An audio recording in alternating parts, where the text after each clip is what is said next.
Hi everybody, this is Aarti and Sparsh. We are here to share with you immunity building practices at the times that we are in currently. I did the sequence, some of it we will be doing on the video. If you have any questions regarding the series, please contact me. And I did the series with Kids Yoga last Friday, but I wanted to share it with the entire community, maybe more people, so that it can benefit many more people. So this is what we're going to be doing. I'm going to be helping you understand how to increase your immunity system. And just to show you what I showed the kids in the class, you see all these dots in the body. It's the lymphatic system and all the nodes that you see everywhere in the neck, around the arms, under the armpits, waist, thighs, groin, knees. Sometimes when body has infection, people experience swelling in these areas because your lymph is not able to drain as well.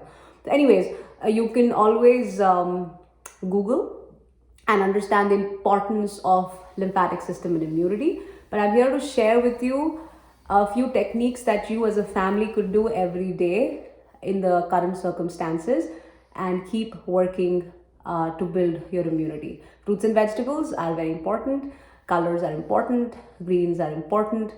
So food is important and hand washing is important. So anyways, let's get to the practice. So understand that the technique we're going to be using is called the squeeze and release technique. That means you're going to be squeezing these body parts with these nodes or the dots that you see. And then when you release it or stretch it, you help flush the entire drainage, improving the circulation of the lymph. Let's get to it. So Sparsh will be helping with the chair modifications. So people for whom getting on the floor is difficult, stiff hips, anything that prevents you from getting to the floor, you could do it in the chair. So we will also be doing those kind of variations. So let's get to it. The first one is Kapalabhati, which is a cleansing practice. It's a kriya. It's a practice that has to be done before you start your asanas, which is posture. So we are going to be doing that, and we're going to start with 50. If you have blood pressure related disorders, I would recommend going very slow and not going beyond 15 and then stopping right there. So I would say that if you have blood pressure related disorders, your exhale will be this way. So you're going to take a breath in and you're going to go slow.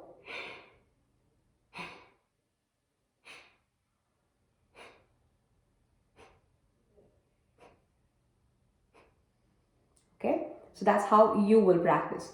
For the others, we're going to be doing 30 to 50. If you feel tired, you will stop.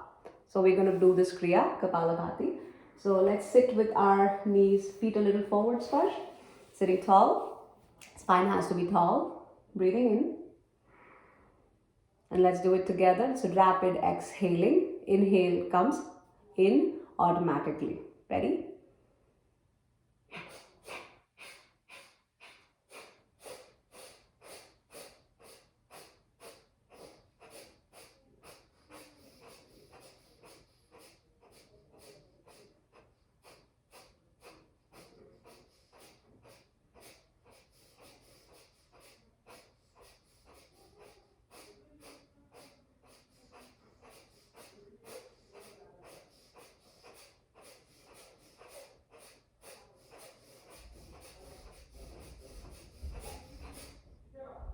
Breathing in and breathe out. Now you can build this practice from 50, you can go to 100, 200, 300, 400, 500. Build up the practice, do not strain yourself. So go with what the body is allowing you every day. So as a family, encourage yourselves, each other, and the entire family to stay in the limits of the body and how the body is feeling, not really challenging the other or making it into a competition. So grow with your practice, and then you will not get hurt. That was the first practice, Kapalabhati.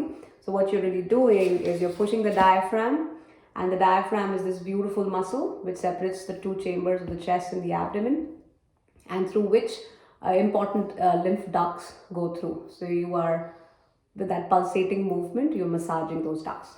Okay. Moving forward to the asanas aspect. First one we're going to be doing is simple cats and cow, which is Marjari asana. People on the mats or on the floor are going to get with their hands and knees on the floor. Okay. So I'll give you a side view. Sparsh will be on the chair, hands on the knees, feet are on the floor. With an inhale, you start to send your hip up and begin to pull your shoulder blades back, sending your heart forward and up. That's a breath in. As you breathe out, pull with the abdomen in. Tuck your chin in, get a throat lock. Stay, count 1, 2. Inhale, take a breath in. Hold 1, 2. Exhale. Hold 1, 2. Inhale. Hold 1, 2. Exhale. Hold 1, 2. Inhale. Hold 1, 2. Exhale. Hold 1, 2. Last one. Inhale. Hold 1, 2. Exhale. Hold 1, 2 and release to neutral spine. So that's a Marjari asana. You start to really move, squeeze and release technique with the entire spine. The throat lock is important after the exhale. The holding of the breath is important after the exhale and inhale.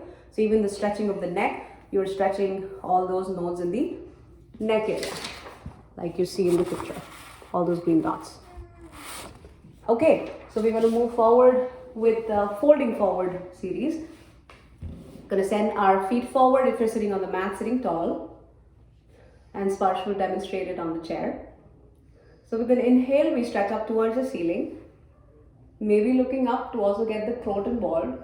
With an exhale, we fold forward,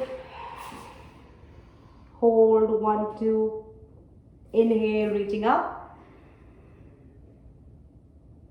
Exhale, fold. Inhale, reach up. Exhale, fold. Inhale, reach up. Exhale, fold. Inhale, reach up. Exhale, fold, and this time we stay. Take a breath in, breath out, try and go deeper. Wherever the body says stop, please stop. This time we inhale, we exhale, go deeper, only if the body says yes, and begin to hold that breath out with the throat lock, if the neck allows it, abdomen lock, Uddiyana Bandha, root lock, pulling up the pelvic floor, stay, 2, 1, release, breathe in, come up, breathe out, release. Was that okay? Yeah? Okay. The next posture is Pavan Muktasana. It's very important for the lymphatic health and also for digestive health, so it gets things going. So Sparsh will be explaining it in the chair. I'm going to go diagonal so that you can see me better. So laying down, when you point your toes, you're going to reach up towards the ceiling, breathe in. Beginning with the right leg, breathe out, hug the right knee in, empty your breath. Once you find your breath is empty, nose to knee, if your neck allows you. Breathe in, Toes pointing down, arms reaching up. Breathe out. Left knee hugs into the chest. Empty your breath, nose to knee. 3 rounds. Breathe in. Breathe out. Right knee hugs into the chest.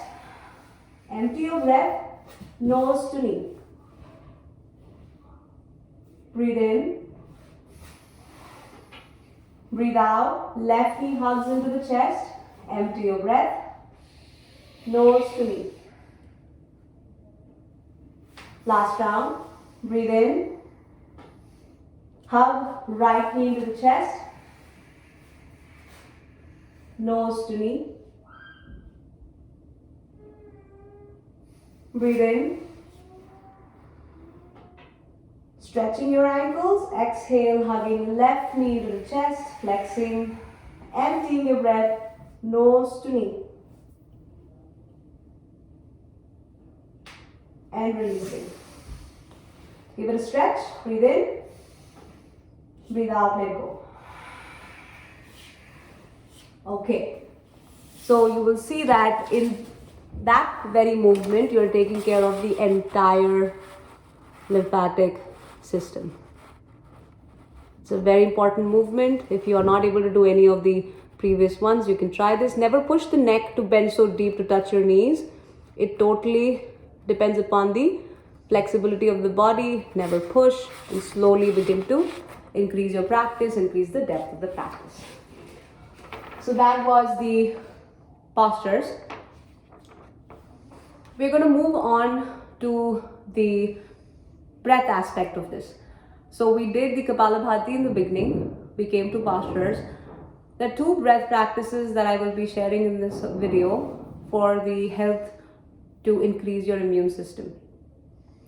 The first one, if you understand yoga, you've done yoga before in classes, you may have done this. Some of you it may be new. It's called the humming bee's breath or Bhramari. The only thing to understand is never do this laying down. That's like a disclaimer. So never do it laying down. Always find yourself seated while doing Bhramari.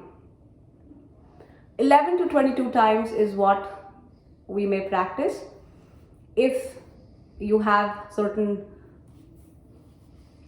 other things going on, the practice may be increased. But 11 to 22 is what we may practice regularly to incorporate it in our practice. So let's do 11 today. So you're going to sit tall in any seated posture that the body is feeling comfortable in. So you can sit in the chair, sitting on the floor.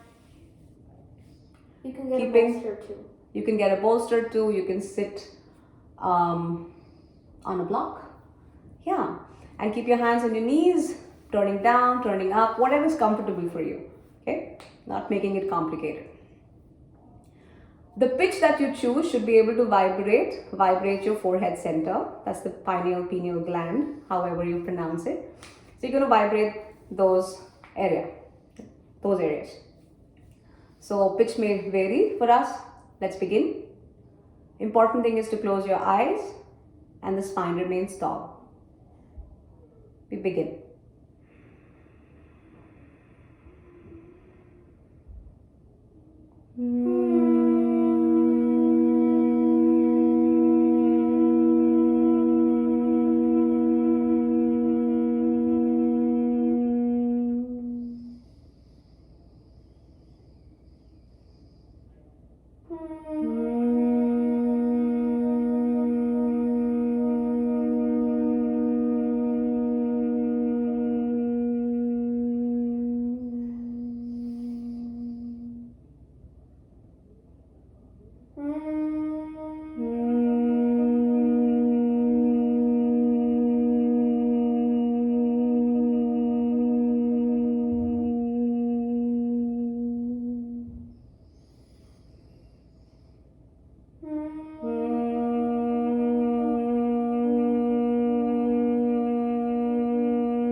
Notice the vibrations.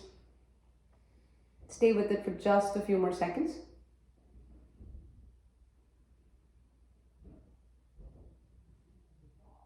And slowly blink open your eyes. This practice is supposed to increase the immunity of the body. It increases the disease fighting ability of the body. It is done a lot of times for calming purposes, yes, but it's also used after surgery if you've got hurt. So it's a good practice. If there is a certain kind of hurt in the body, there's pain in the body, you're recovering from some kind of illness, then you may build up this practice for 20 to 30 minutes. That's Brahmari for you. The last one that we will be sharing with you today is called the tongue lock breath, or the Kechari Mudra.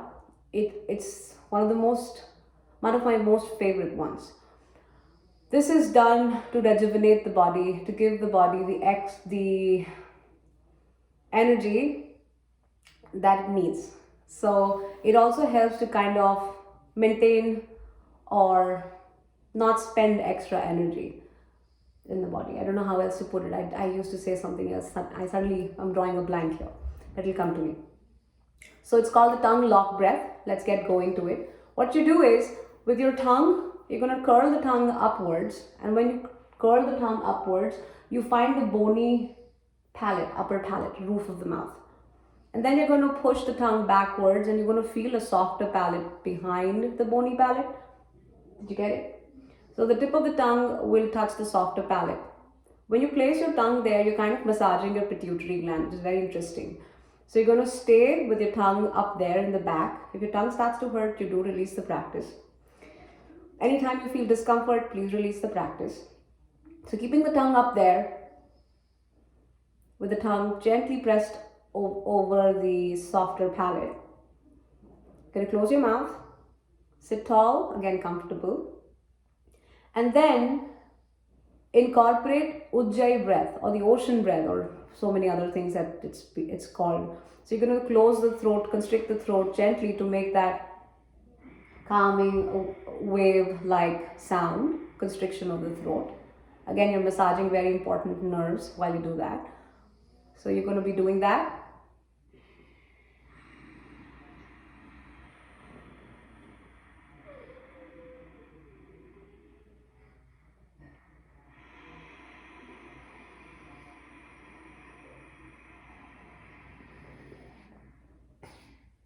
You'll do this practice again 11 to 22 times, set a timer for 5 minutes. But as a family, do it together, or if it's your personal practice, see that you are aware of the way you're breathing. Your belly expands when you inhale and you're pulling the breath up. And when you exhale, you're sending the breath down. And if that kind of strains you, breathe normally. Just keep the throat constriction going. Eventually, with practice, you will be able to do all of it. So sitting tall, hands down or up, any way you like it. Eyes closed. A gentle lift of the chin. Tongue up, mouth closed. Let's begin.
The next breath out, allow your tongue to rest on the base of the mouth.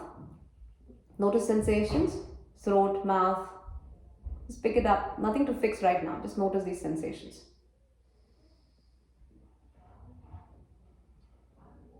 And slowly open your eyes.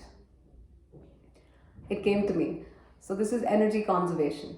What you do with this is you conserve the energy in your body, and also you are hitting the pituitary gland, like I had mentioned before. It's a master gland of the body. You may research on what all it helps with. And those are the practices that we wanted to share with you today. Thank you, Sparsh, for your help. And if you have questions, please feel free to send it out to me. Please share this video with anyone and everyone that you may know, so that you could get a practice in your home that helps you in a very small way to start using your body's mechanisms to build this barrier against what all is going on. Stay healthy, stay happy. See you soon. Namaste.